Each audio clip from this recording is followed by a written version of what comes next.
¿Qué pasa? Muy buenos días.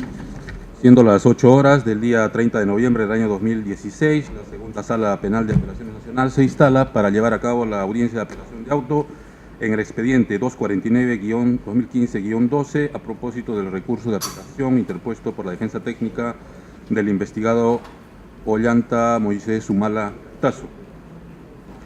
El colegiado, integrado por los señores Abonay Calcín y la señora León Yarango, se hace conocer que esta audiencia está registrada en audio y video, pudiendo las partes acceder a una copia de dicho registro. Continuamos con la acreditación del Ministerio Público. Muy buenos días, señores miembros de esta digna sala, señor abogado de la defensa del procesado. En representación del Ministerio Público, la doctora Liliana Magdalena Briceño Aguayo, fiscal adjunta superior de la Tercera Fiscalía Superior Penal Nacional especializada en delitos de lavado de activos y pérdida de dominio. Con domicilio real en la calle Miro Quesada, 260, tercer piso. Teléfono, efectos de notificación, el 2085-555 y correo electrónico tercerafiscaliasuperior@gmail.com.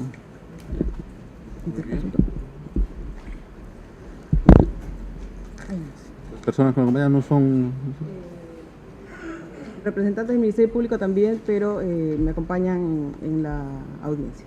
asistentes. Sí. Muy bien. Continuamos con la defensa técnica del investigado. Señores jueces de la sala, señorita fiscal, interviene por la defensa del señor Ollanta Moisés Humala Tazo, Julio César Espinosa Goyena, abogado defensor del Colegio de Abogados de Lima, con número de colegiatura 28624, con domicilio procesal en la casilla 3127 del Colegio de Abogados de Lima, sede en Palacio de Justicia, y domicilio electrónico en el correo cespinosa2011@gmail.com. Muy bien. Acreditadas las partes, la dirección de esta audiencia a cargo del juez superior Iván Quispeauco. Adelante. Gracias, señor presidente. Vamos a pedir al señor especialista en audiencia se sirva a dar cuenta de la resolución que es materia de recurso y si existe despacho pendiente.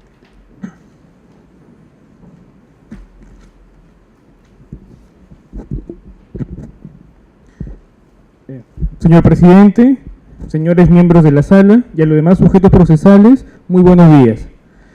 Señor presidente, da cuenta usted que en relación al despacho pendiente hay un oficio por parte del primer juzgado de investigación preparatoria nacional en la cual alcanza cargo de notificación con referencia al cuaderno materia de la presente audiencia. En relación al recurso de apelación, materia de esta audiencia, se da cuenta de lo siguiente. La defensa técnica del investigado Ollanta Moisés Humala Tazo interpuesto recurso de apelación contra la resolución número 2 de fecha 11 de noviembre de 2016, que resolvió declarar fundado el requerimiento de comparecencia con restricciones en la investigación seguida en su contra por el presunto delito de lavado de activos en agravio del Estado. Con fecha 14 de noviembre de 2016, la defensa técnica del referido procesado fundamenta por escrito su recurso, solicitando se revoque el auto apelado y se declare fundada la apelación. Mediante resolución número 3 de fecha 23 de noviembre del presente año, el primer juzgado de investigación preparatoria nacional concede el recurso de apelación elevándose los autos al superior jerárquico. Por último, la segunda sala de apelaciones nacional, mediante resolución número 5 de fecha 28 de noviembre del presente año, admite trámite el recurso impugnatorio convocando audiencia para el día de la fecha. Es todo por lo que tengo que informar.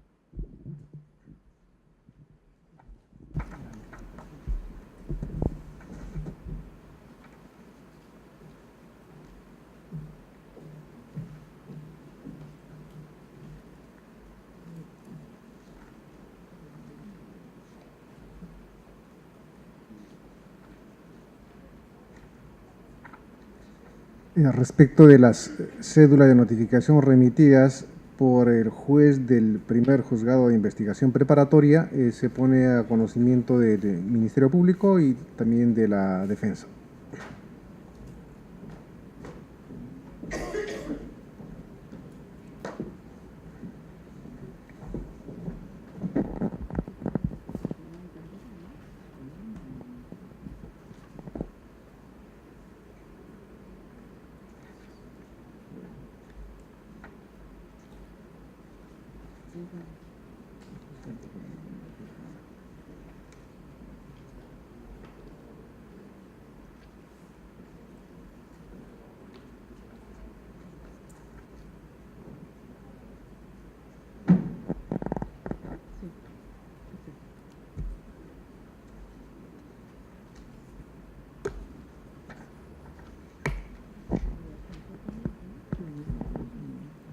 El Ministerio Público, ¿alguna observación? Ninguna, señor. ¿La defensa técnica? Ninguna observación. Entonces, conforme este colegiado dispone que estas cédulas de notificación sean incorporadas al cuaderno respectivo. Estando el informe que ha emitido el señor especialista en audiencias y el recurso de apelación que se ha interpuesto, este colegiado pregunta a la defensa técnica del imputado Ollanta Moisés Humalatazo si se ratifica o se desiste total o parcialmente en el recurso impugnatorio que tiene interpuesto. Esta defensa se ratifica en los términos y fundamentos de nuestro recurso. ¿Puede precisarnos, doctor, su pretensión? Conforme a nuestro escrito de fundamentación, página 23, nuestra pretensión concreta es la revocatoria de la resolución de fecha 11 de noviembre. Ya, si este colegiado revoca, en todo caso, ¿qué tendría que disponer, doctor? Revocatoria para nosotros y conforme a nuestros fundamentos significaría disponer una nueva decisión en cada uno de los cuatro reglas de conductas dispuestas por el juez de la investigación preparatoria. Claro, la revocatoria implica que este colegiado va a dejar sin efecto la disposición del juez y, en todo caso, ¿cómo tendría que resolver? Sí, específicamente. Revocar, es decir, dejar sin efecto la restricción referida a concurrir cada 30 días al control biométrico. En segundo lugar, concurrir ante las autoridades fiscales y judiciales las veces que sea llamado. En tercer lugar,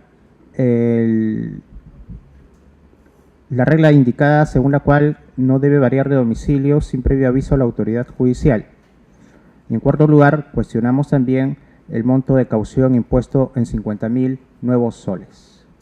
Ya, en otras palabras, ¿este colegiado debería disponer una comparecencia simple? Debería, en nuestro criterio, dictar una nueva resolución con restricciones que correspondan de manera razonable y proporcional al grado de peligro que representa el caso. Esa es nuestra pretensión y lo vamos a explicar en nuestra fundamentación. Muy bien. Siendo así, doctor, este colegiado le va a conceder el término de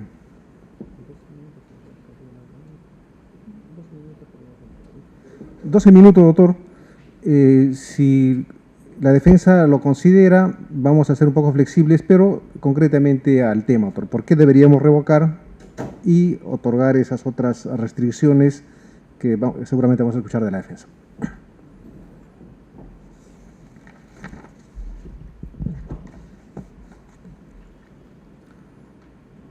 Señores jueces superiores, sustento las consideraciones por las cuales sostenemos debe revocarse la resolución número 5 de fecha 11 de noviembre dictada por el juez de la causa, y nuestros fundamentos específicos son los siguientes. Primero, la resolución cuestionada ha impuesto medidas de comparecencia con restricciones basada en sostener que se han verificado determinados hechos, determinadas imputaciones planteadas en grado de alta probabilidad por la Fiscalía de Primera Instancia. Y me voy a referir a las más importantes.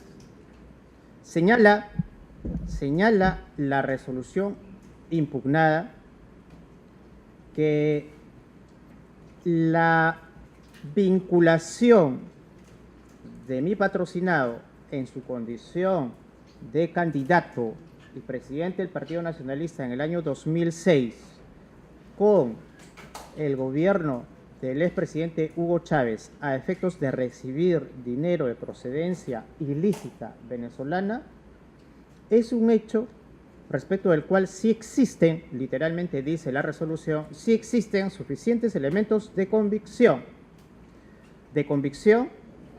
de que se ha recibido, repito, dinero de procedencia ilícita de fuente venezolana.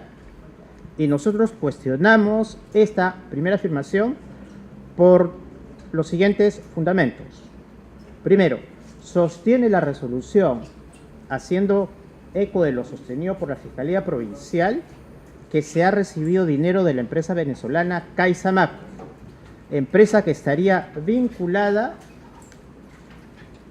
al expresidente Hugo Chávez. Esa es la proposición fáctica. Y entonces, al haber recibido dinero de esta empresa, ya se percibió dinero de procedencia ilícita. Y nosotros hemos sostenido en primera instancia y lo ratificamos ante este tribunal, que esa afirmación no cuenta con algún elemento de corroboración o de verificación. Nosotros preguntamos y nosotros demandamos a la Fiscalía que nos diga cuál es el elemento que puede establecer que hay vínculo entre la empresa CaixaMac venezolana, empresa privada, y fuentes de dinero del Estado venezolano. Y entonces, la Fiscalía, así como la resolución de primera instancia, lo único que llegan a decir es que está la declaración del colaborador eficaz con código 01. Y luego de ello, conforme lo dicta también la disposición de formalización que se replica en el requerimiento de medidas restrictivas, dice la declaración del colaborador eficaz 01, del mismo modo, se corrobora con la declaración del colaborador de clave 03-2015. O sea, según la Fiscalía, hay dos elementos de corroboración.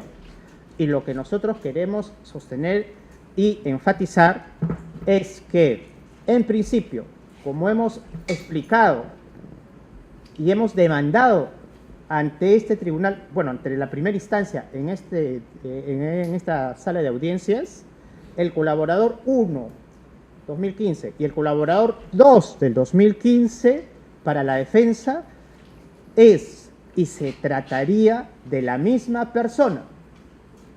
Repito, se trataría de la misma persona. Y nos remitimos al audio de la propia audiencia, donde al final de la misma, ante una pregunta que hace el juez Concepción Carguancho a la Fiscalía, ese hecho, o sea, que se trata de la misma persona, quedó implícitamente reconocido por el Ministerio Público y aceptado así por el juez. Me remito al audio de la audiencia. Pero más allá de ello, solamente está la declaración de este colaborador eficaz, que por lo mismo no ha sido corroborado con ningún otro elemento. Conocen bien ustedes, señores jueces superiores, que nuestro código dice bien claro que para imponer una medida coercitiva basada en la declaración de un colaborador, dice el 158, número 2, aquello tendrá validez o podrá utilizarse solo con otras pruebas que corroboren sus testimonios. Entonces, más allá de esta vaga e imprecisa declaración de un colaborador eficaz, que repito es una sola persona, aunque la Fiscalía intenta generar o plantear que son dos personas, más allá de esa única declaración, no hay otro elemento que cumpla la exigencia de corroboración del 158, numeral 2. Por lo tanto, nosotros sostenemos que esa afirmación recogida y sustentada por el juez en su resolución no puede ser aceptada. La impugnamos, la cuestionamos y no tiene fundamento probatorio. En segundo orden, dice el juez que, bueno, hay otros elementos de corroboración periférica acerca de que se recibió dinero de Venezuela. ¿Y cuáles son esos elementos de corroboración periférica? Pues las declaraciones de los expresidentes Alejandro Toledo y la declaración del expresidente Pedro Pablo Kuczynski. Nosotros resumimos muy brevemente, señores jueces superiores, lo que estos dos testigos, presidente uno y expresidente el otro, señalaron. La declaración del señor Alejandro Toledo no permite acreditar, ni siquiera en grado de probabilidad, recepción de dinero, por la sencilla razón, porque el señor Toledo dijo en su declaración: recibí información verbal del primer ministro, de Pedro Pablo Kuczynski, de que había maletas que sospechaban traían dinero de Venezuela. Resalto aquello, que sospechaban traía dinero de Venezuela. Y cuando se le pregunta de manera directa al testigo Alejandro Toledo si a él le consta o vio o puede dar fe o asegurar que se trataba de dinero, dice lo siguiente, literalmente: sería irresponsable de mi parte decir que venían para una campaña política. Y además, debo dejar en claro que no se vio físicamente el dinero. Repito, no se vio físicamente el dinero. Luego dice: nunca se supo qué contenían las maletas, porque nunca se abrieron. Eso lo dice el testigo, el presidente Alejandro Toledo. Por lo tanto, más allá de ser una sospecha vagamente y además infundadamente planteada por la Fiscalía, recogiendo reportajes de medios de comunicación, en tanto elementos objetivos surgidos al interior de la investigación, no se ha podido verificar. Lo mismo la declaración del actual presidente Pedro Pablo Kuczynski. Dice lo siguiente: recibí información en la reunión que teníamos todos los lunes de informantes y funcionarios del Servicio de Inteligencia. Y ellos, dice, pensaban que podían contener billetes de dinero. Nunca se abrió ninguna maleta porque era una diplomática y no se podía intervenir. Entonces, el testigo Pedro Pablo Kuczynski dice: los agentes de inteligencia pensaban que las maletas podían contener dinero. Otra vez, el grado absolutamente relativo de una declaración, además referencial. Kuczynski se remite a la declaración de los agentes de inteligencia. Y luego, ante la pregunta específica acerca del contenido de las maletas, el testigo Pedro Pablo Kuczynski dice: especulaban que podía haber dinero, pero como nunca se pudo abrir las maletas, fue pura especulación. Este es el dicho del testigo. Entonces, señores jueces, el primer testigo que según la Fiscalía corrobora que había dinero, que es el señor Toledo, dice: se sospechaba. El segundo testigo que según la Fiscalía corrobora que venía dinero de Venezuela, dice: se especulaba. Y por lo tanto, más allá de una conjetura sin base objetiva, nosotros sostenemos que aquella tesis no se ha verificado ni siquiera en grado de probabilidad.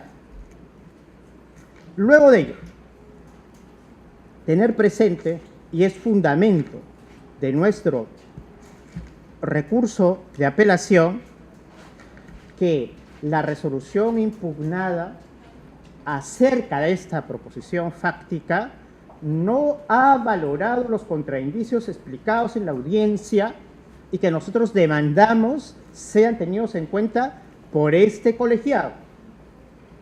En la audiencia nosotros hemos explicado lo siguiente, señores jueces. Si es que el señor Pedro Pablo Kuczynski es un testigo de referencia, porque sus fuentes son los agentes de inteligencia, aplicando lo que dice el código en las reglas de valoración de declaraciones testimoniales, pues hay que llamar a las fuentes a las que el testigo de referencia, valga la redundancia, se ha referido.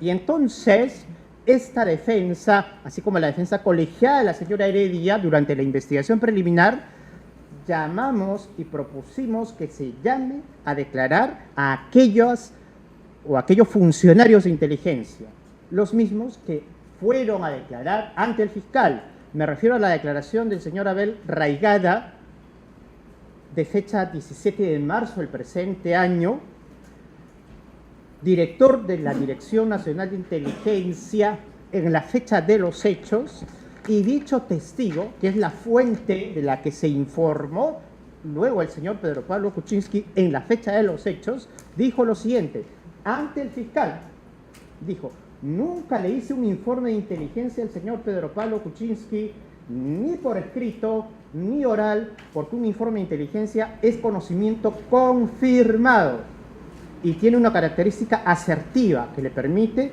al que lo reciba tomar decisiones. Entonces, ese agente de inteligencia está diciendo que nunca hubo un informe de inteligencia que diga aquello que referencialmente o como especulación o como sospecha dijeron ante los medios de prensa el señor Toledo y el señor Kuczynski.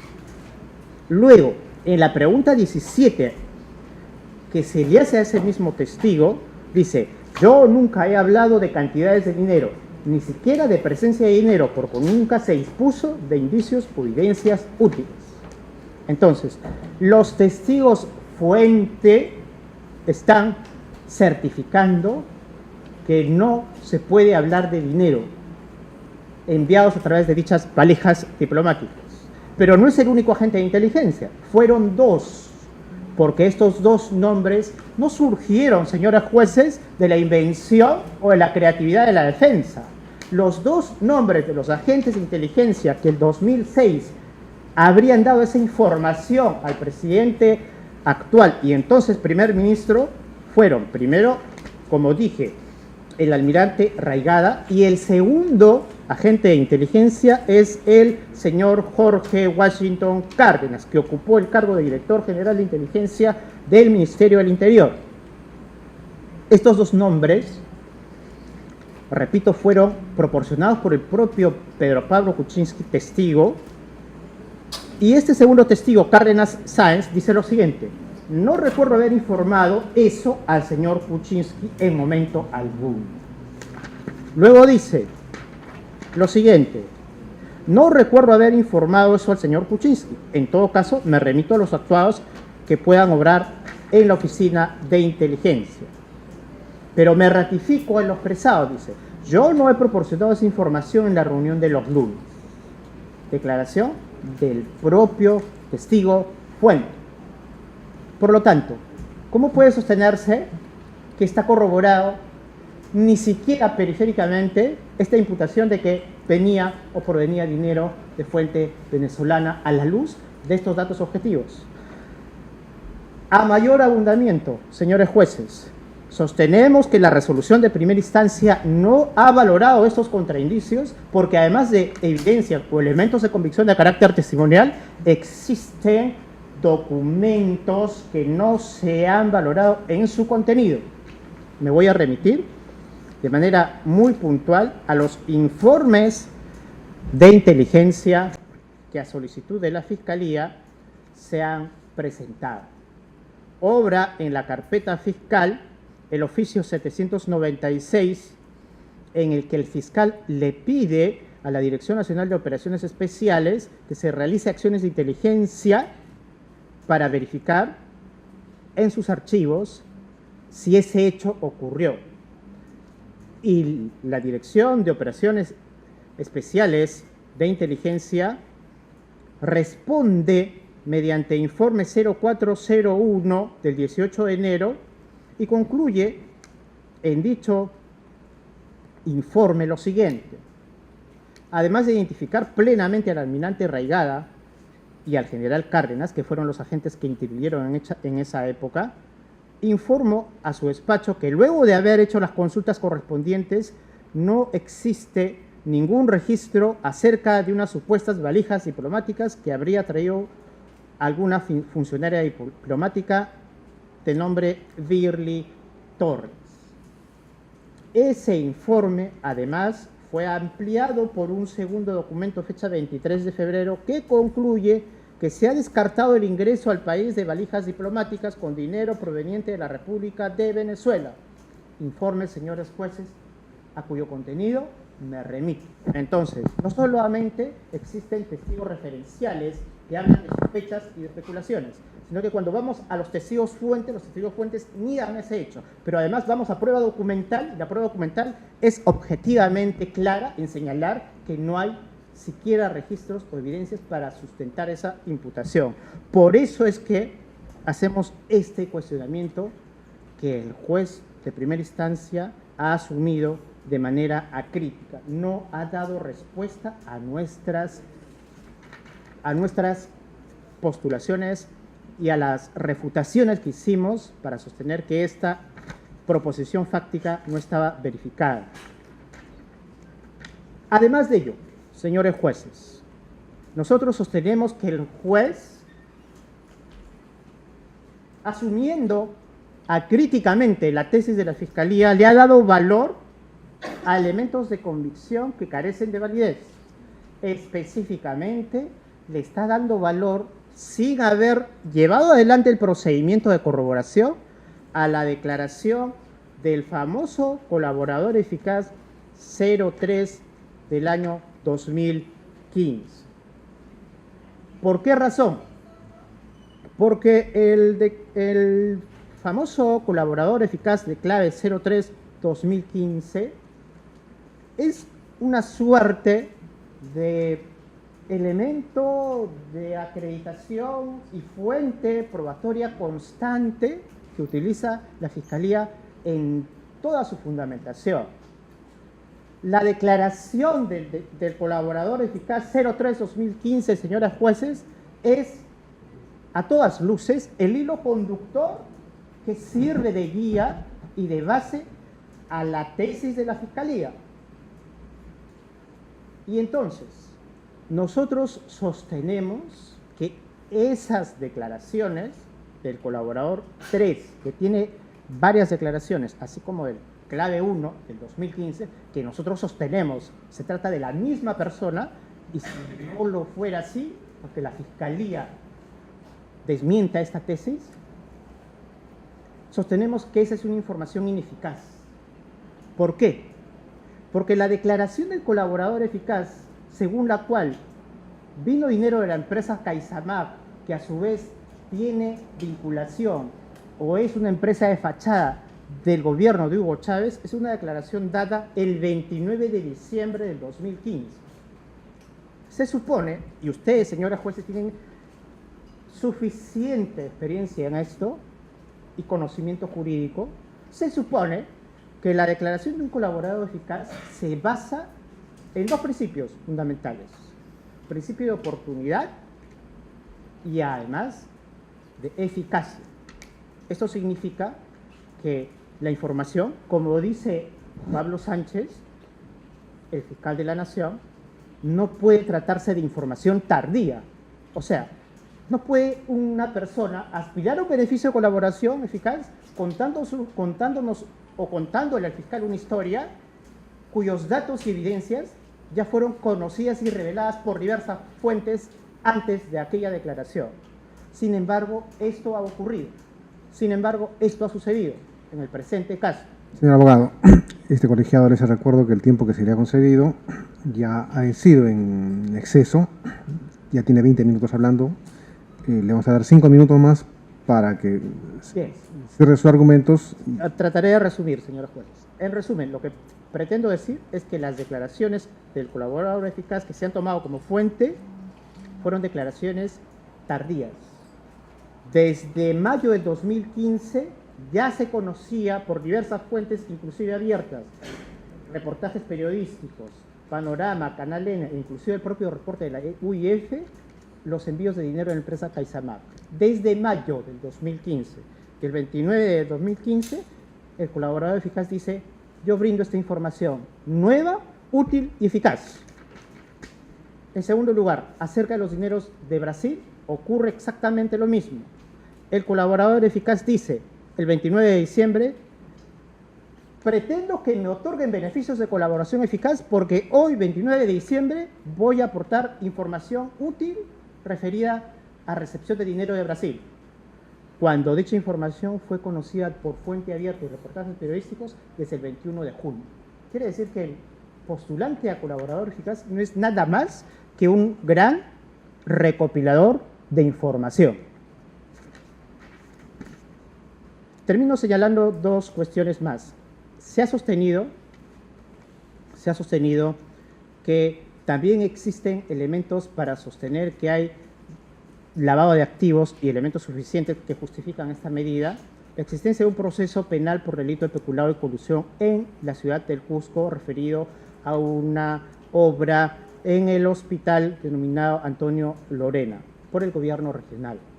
Y cuestionamos este aspecto de la decisión de primera instancia porque la disposición fiscal referida al caso Hospital Antonio Lorena del Cusco en ningún momento dice lo que el fiscal sostiene. El fiscal sostiene que con esa disposición de formalización puede acreditarse que hubo un pacto de colusión para entregarle 2.5% de la obra a la empresa OAS. Simplemente planteo lo siguiente, señores jueces. Verifiquen con prudencia y con detenimiento esa disposición de formalización del caso del Hospital Antonio Lorena del Cusco, y en ninguna línea dice o incorpora como hecho fáctico la entrega de un supuesto 2.5% como prebenda a la empresa OAS. No es tal la afirmación que según la Fiscalía contiene la disposición. Y bueno, me remito en lo demás a los fundamentos que están contenidos en nuestro documento y fundamentos escritos, pero concluyo simplemente señalando lo siguiente, señores jueces. En relación estricta a las medidas de coerción, nosotros sostenemos, primero, que el señor Ollanta Humala Tasso, además de tener un público y conocido arraigo familiar y personal, desarrolla una notoria y evidente función de carácter público. Obvio, no es un funcionario público, me refiero que su función como presidente del Partido Nacionalista es notoria, es de carácter pública. El señor Ollanta Humala Tasso ha venido sujetándose a todas las disposiciones que diferentes autoridades en el curso de estos últimos meses han venido indicando.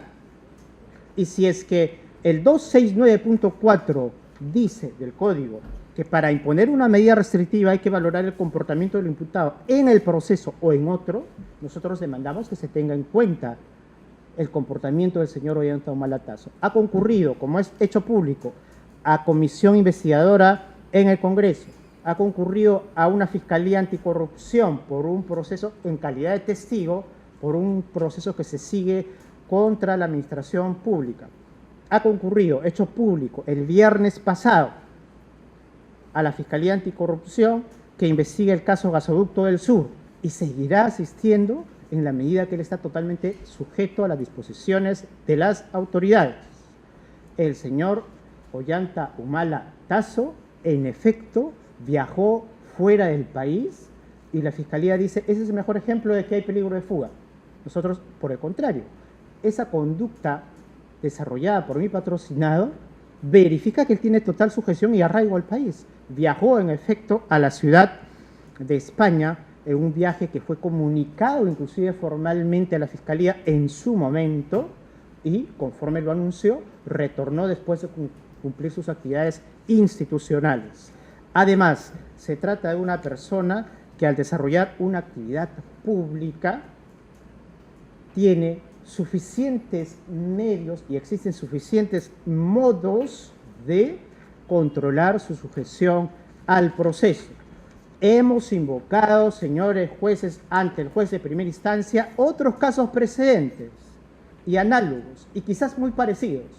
Invocamos el expediente 07091-14 en su resolución de fecha 12 de mayo del 2006, dictada por el 16 Juzgado Penal de Lima contra el expresidente Alejandro Toledo, también por delito de lavado de activos, en cuya causa el juez del proceso dictó medida de comparecencia sin las restricciones que se pretende ahora para mi patrocinado.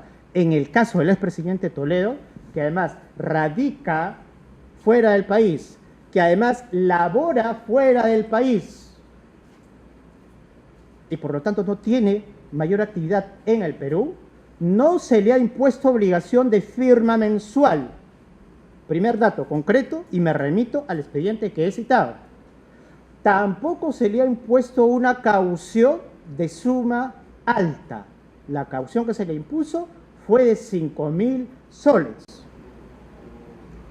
Y por cierto, según se conoce, la Fiscalía nunca ha impugnado, porque por cierto, es la misma Fiscalía de lavado de activos. Según se conoce, la Fiscalía nunca ha cuestionado esa decisión.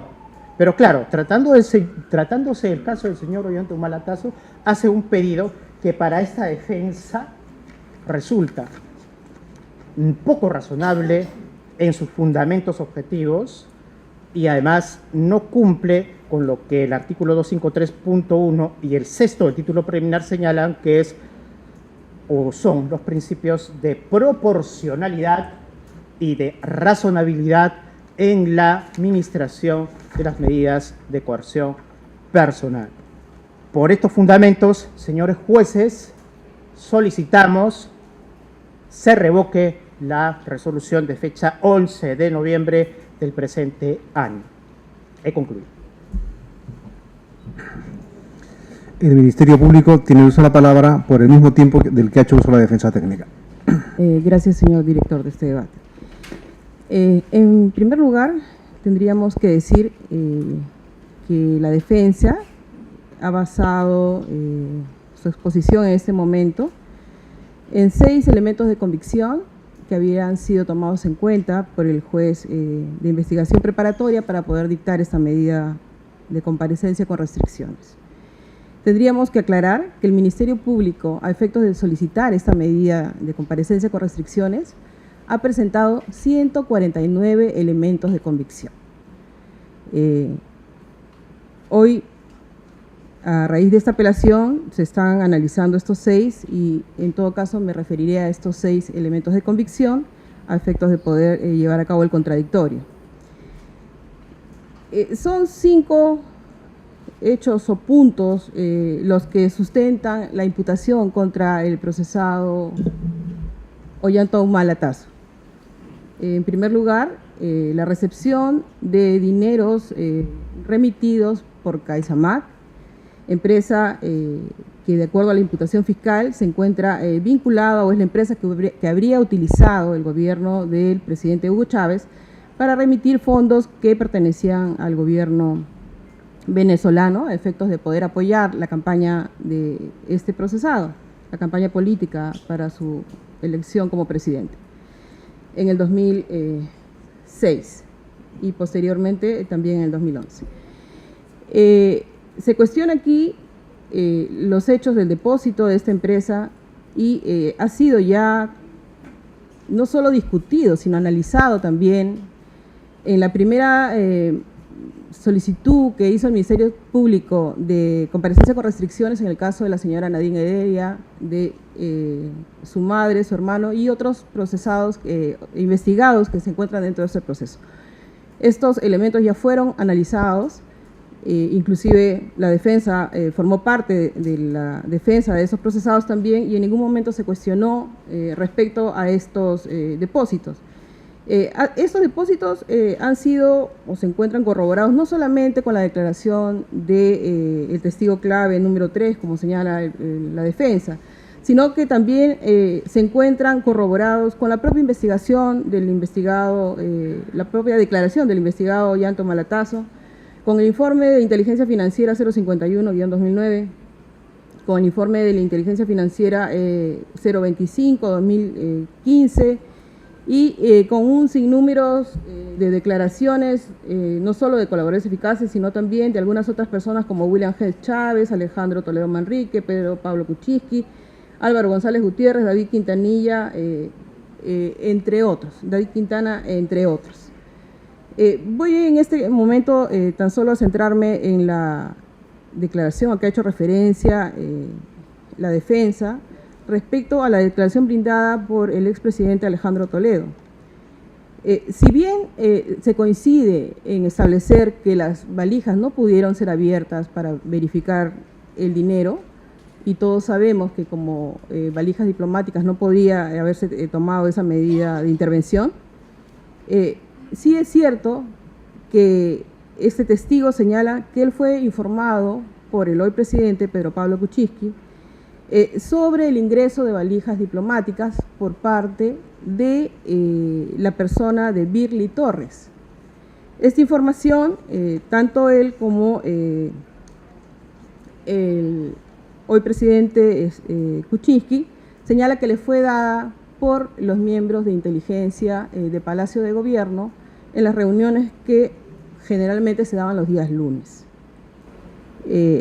Ha señalado también la defensa que las dos personas que se encontraban a cargo de esta inteligencia en la Casa de Gobierno eran las personas de Abel Raigada y Washington Cárdenas, señalando lógicamente o extrayendo de cada una de estas declaraciones la parte más conveniente para la defensa. Lo cierto es que, así como ha establecido el testigo Alejandro Toledo, que fue informado de este hecho, también lo ha señalado el testigo Pedro Pablo Kuczynski. Y esto cobra, digamos, importancia porque a raíz de esta información se suscitó un hecho que desvirtuaría la posición de la defensa. A raíz de esta información, el expresidente Toledo llamó al presidente Hugo Chávez y le dijo que estaba en conocimiento de lo que estaban haciendo, que se estaban remitiendo valijas diplomáticas con dinero y que eran conducidas por esta persona de Birly Chávez. Se llegó al extremo de que él le increpó al presidente Hugo Chávez que iba a retirar al embajador peruano de Venezuela si es que estas conductas se seguían repitiendo. Lógicamente, debemos de entender que un presidente de la República no podría tomar acciones de esta naturaleza, como inclusive retirar a un embajador de otro país, si es que la información que hubiera tenido no hubiera sido certera. Eso desdice, lógicamente, lo que hoy la defensa pretende aquí esbozar, diciendo que es falsa esta información. El mismo hoy presidente Pedro Pablo Kuczynski admite que sí le transmitió esa información al presidente Toledo. Admite también que estaba identificada la persona de Birly Chávez como quien era y Birly Torres como una de las personas que traía estas valijas diplomáticas. Inclusive señala haber expresado esta información a algunos medios, pero no en los términos que fueron presentados en esos diarios. Por otro lado, se señala también respecto al colaborador eficaz. El colaborador eficaz, número 3, 2015, que es al único que se refiere en ese momento el Ministerio Público, ha proporcionado no solamente información que ya había sido, como señala, propalada en medios de información del país, sino que este colaborador eficaz proporcionó información detallada acerca de montos, personas, lugares, tiempos, fechas en que estos depósitos o estos dineros fueron entregados tanto al procesado Ollanta Humala como a su esposa Nadine Heredia y en alguna oportunidad también a Martín Belaúnde. De acuerdo a lo que establece el procedimiento, la ley procesal, estas versiones otorgadas por el colaborador eficaz, quien aún está sujeto a un proceso, lógicamente, de admisión, han sido también corroborados con muchas otras declaraciones y documentos que se han presentado o que se han obtenido durante el desarrollo de esta investigación preliminar. Al respecto, también corroborados no solo con informes de unidad de inteligencia financiera, sino con la verificación de cuentas, la verificación de entregas de dinero por parte no solo de Venezuela, mediante CaixaMac y también otra empresa, porque no solamente fue CaixaMac la única que hizo entrega de estos dineros, sino también participó la empresa Beneval, empresa venezolana, que también hizo depósitos directamente a la cuenta de su coprocesada Nadine Heredia. Es necesario también establecer que estos dineros fueron inyectados a las campañas electorales no solamente en el 2006, sino también en el 2011.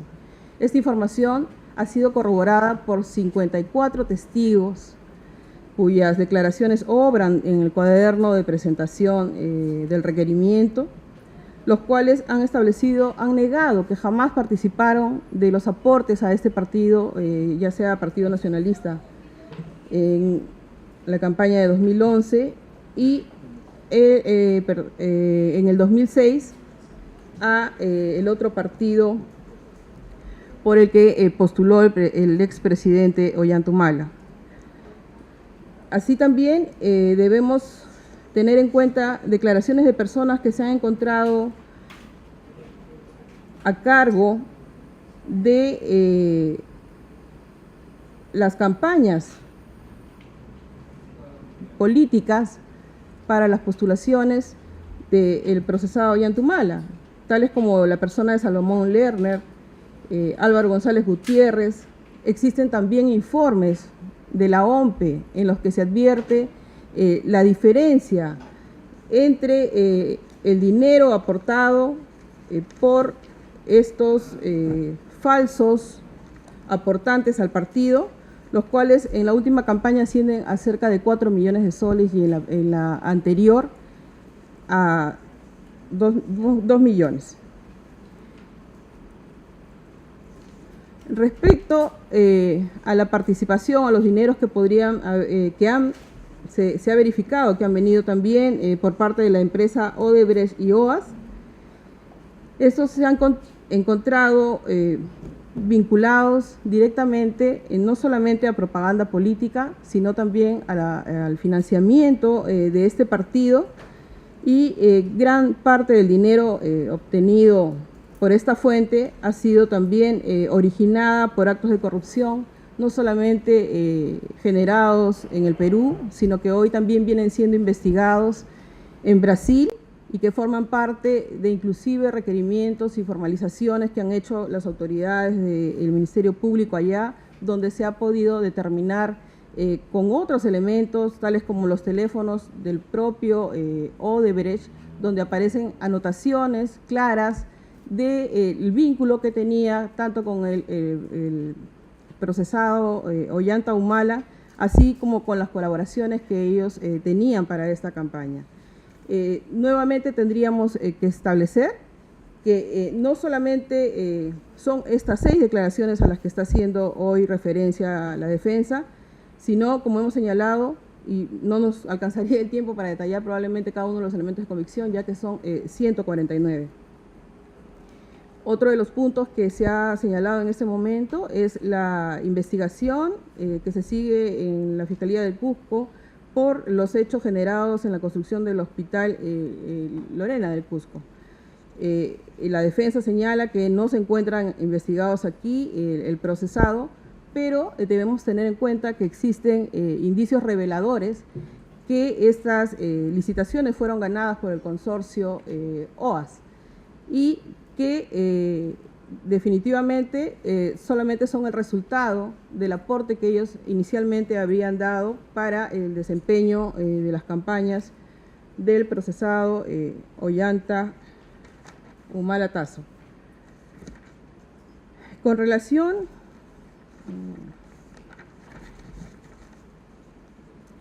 al arraigo al que se ha referido también la defensa, debemos señalar que si bien inicialmente se había establecido que habría un arraigo en el Perú a raíz de los hechos suscitados en esta última semana, es de entenderse que esta situación ya no es la misma, que inclusive hoy esos elementos ya no solamente podrían entenderse como de obstaculización, sino también como de peligro de fuga, por cuanto ya no existiría una real sujeción al arraigo en el país. En cuanto a lo demás de la resolución, consideramos que ha sido emitida de acuerdo a ley, que han sido valorados todos los elementos de convicción, porque si bien la defensa señala que han sido anticipados criterios, solamente debemos establecer que hasta el momento, en la etapa en la que nos encontramos, solamente se han verificado elementos de convicción, más no así medios de prueba, los cuales deberán ser motivo en la etapa correspondiente de un pronunciamiento judicial ya dentro de un juicio oral por una sala colegiada. Y es por ello que el Ministerio Público solicita se confirme esta resolución por cuanto la encuentra arreglada ley, está debidamente motivada y se ha expresado en él los fundamentos que ha tomado en consideración el señor juez para poder dictar esta medida restrictiva. Gracias, señor. Si la defensa desea hacer uso del derecho de dúplica, Sí, tiene 5 minutos, autor, sí, señor juez. concretamente a lo expuesto por el Ministerio Sí, sí, Público. muy brevemente y puntual. Se señala que la defensa se ha referido a 6 elementos de convicción, mientras que en la carpeta o en el requerimiento de 149. De principio, está de más decir que la valoración que hace el colegiado, y es una regla elemental para cualquier tipo de decisión, es una valoración siempre conjunta e integral. Y sobre todo cualitativa, no cuantitativa, ¿no? Tenemos miles de ejemplos y de casos de cómo expedientes con cientos de tomos han concluido con sentencias condenatorias injustas. Entonces, la cantidad no equivale a la certeza en la valoración probatoria. Pero eso es una cuestión conceptual.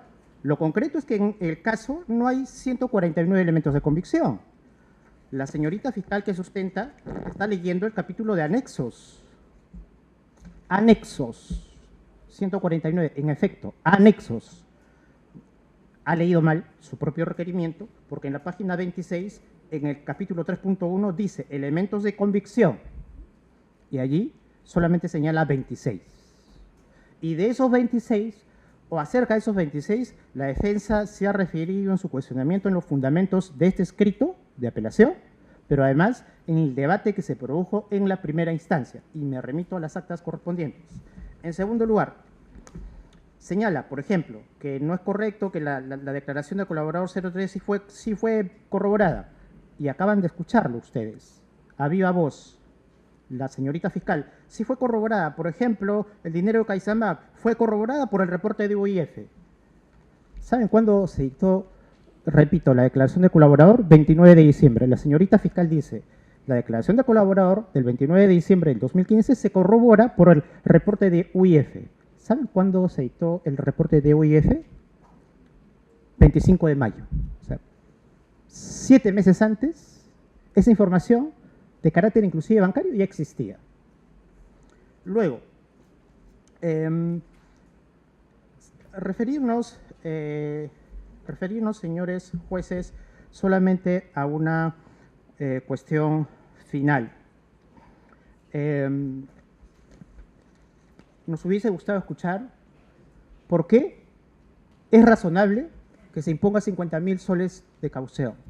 ¿Cuál es el fundamento? ¿Cuál es la motivación que a la Fiscalía le llega a concluir? Porque nosotros estamos planteando un argumento concreto, jurídico y con precedentes, señores jueces. Nosotros hemos dicho lo siguiente: si en el caso de lavado de activos que se persigue por la misma Fiscalía especializada y por una resolución de un caso actual, porque es de este año, se le ha impuesto 5.000 soles a una persona que además vive y tiene arraigo en el extranjero, ¿por qué a mi patrocinado se le debe imponer, por pretensión de la Fiscalía, 50.000 soles y firma mensual? Que nos respondan por qué en un caso hacen esa discriminación y por qué en nuestro caso plantean este otro razonamiento. Queremos ese análisis y ojalá sea objetivo.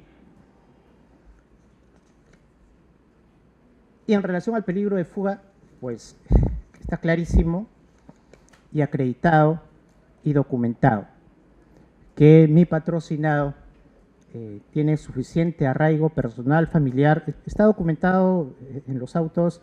Me remito a la carpeta fiscal y al comportamiento además público notorio del señor Ollanta Humala Tazo. Más nada. El Ministerio Público, si desea hacer la palabra con relación a la dúplica. Sí, señor. Solamente para complementar en todo caso, el hecho que en otra investigación donde ha participado el sistema especializado de lavado de activos, en otros casos las medidas de restricciones hayan sido de otra naturaleza, sencillamente obedecen a que cada caso es analizado, solicitado y estudiado por el fiscal que considera en ese momento que se dan o no las condiciones para pedir una medida restrictiva.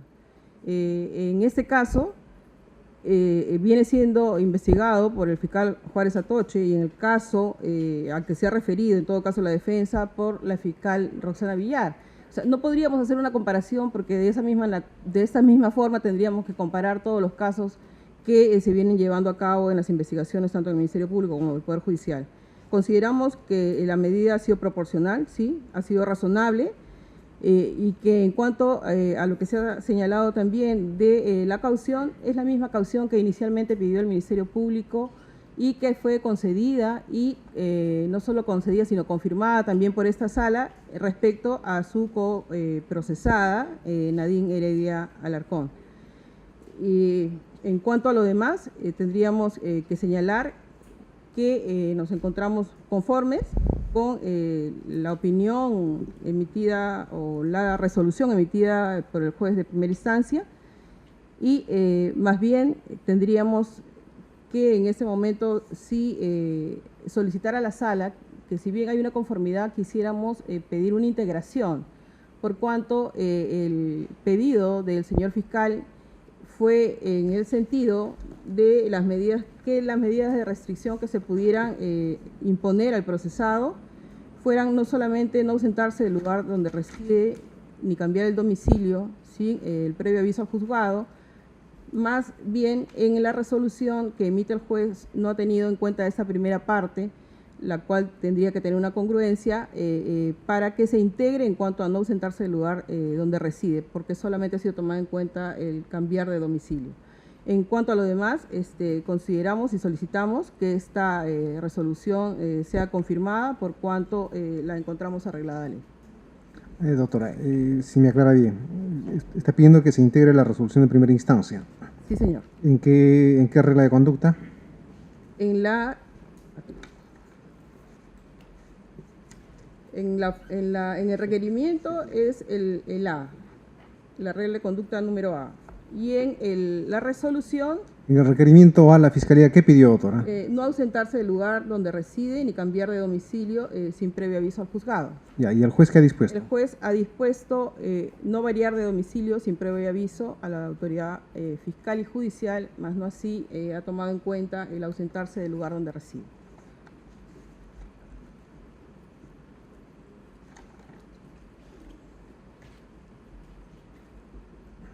La defensa técnica sobre ese pedido de integración. Quisiéramos saber por qué motivo pide esa aclaración. Está indicando de que el requerimiento está en los términos que ha leído y el juez ha omitido consignar que el imputado no debe ausentarse de su domicilio.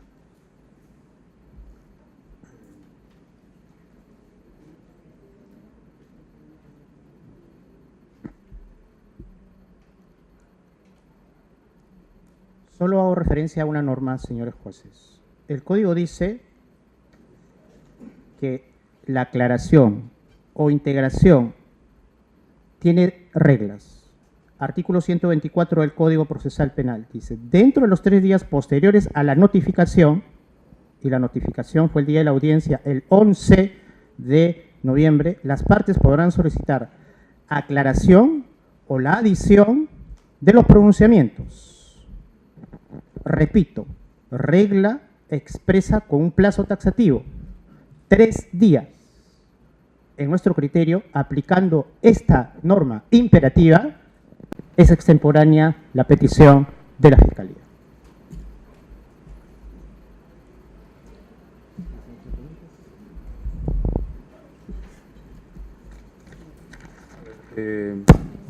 Algunas preguntas a la defensa técnica, seguramente por todos los datos que se han dado, quizás no he logrado entender.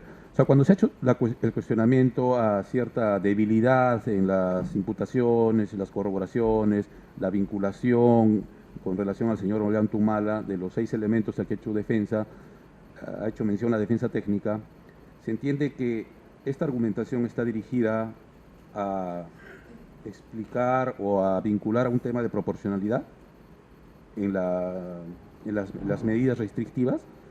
¿Se vincula así o cuál sería la razón de hacer mención, ¿no? Porque entendemos que aquí no ha habido un pedido de prisión preventiva, ¿no? En cuanto para evaluar graves y fundados elementos, ¿no? Me refiero al tema de se está cuestionando por la defensa, en todo caso, esta vinculación. Y este análisis de la defensa, el colegiado debería vincularlo a qué efecto en favor de su patrocinio. Sí, lo que la defensa ha hecho, señor juez, es refutar los términos en que la Fiscalía ha planteado su requerimiento. Cuando nos hemos hecho referencia a los hechos y a las pruebas que sustentan la imputación, y desde nuestra posición a las pruebas que refutan esa imputación, es porque la Fiscalía en el punto 3.2, página 39, dice sustentar su pretensión en la existencia de graves elementos de convicción de la comisión del delito. Repito, esa es su premisa, literalmente, página 39 y 40. Existencia de graves elementos de convicción de la comisión del delito. Por eso es que nosotros nos hemos referido a esos elementos. Claro, en conclusión, no existen esos graves elementos para la defensa. Así es.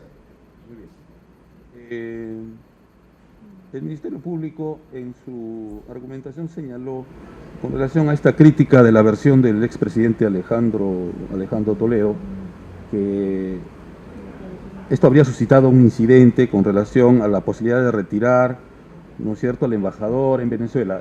¿Podría indicarnos dónde está esa versión? Que se corrobora.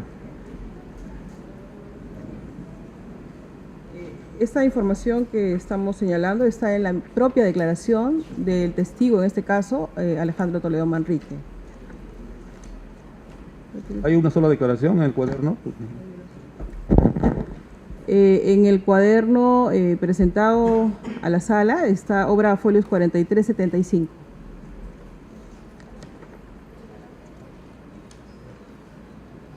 Muchas gracias. La pregunta 5, precisamente, señor. A la defensa, al inicio de esta audiencia, el director de debates le hizo una pregunta o una precisión en cuanto a cuál era su pretensión impugnatoria, y usted refirió que era la revocatoria de la resolución de primera instancia para efecto de reformularla, y indicó usted que tenía que ser con, hasta ese momento entendía que restricciones, pero que le iba a explicar a lo largo de su exposición. Al momento que usted hace referencia al caso de el expresidente Toledo, usted refiere de que en su regla de conducta no está firmar y la caución es menor a la que se ha consignado para efecto. Así es. Ya. Lo que quiero entender es, para reformular la resolución de primera instancia, ¿qué es lo que usted plantea? ¿Que sea sin estas restricciones de firmar y que la caución sea menor, o quería que precise en ese, o quiere que no exista ninguna restricción y que solamente sea una comparecencia simple, como se lo indicó en su momento el director de debates? O sea, quisiera entender cuál es su pedido en concreto. Así es. Conforme lo dije al inicio, nuestra pretensión es que exista una comparecencia simple. Sin perjuicio de ello, consideramos que el tribunal, con prudencia, aplicará los criterios de razonabilidad y proporcionalidad para ponderar en su criterio qué restricciones imponga. Pero la pretensión de la defensa es que no corresponde en los términos aquí planteados dichas restricciones. Gracias. Señora juez superior, quizás para ilustrar, el pedido o el documento que presenta la defensa como recurso de apelación, en su pretensión concreta señala tan solo que se revoque y se declare infundado la resolución del juez, más no así solicita, en todo caso, lo que hoy señala, otras restricciones para que sea una comparecencia simple. Ya lo evaluaremos en su momento, entonces. Sí. Ya.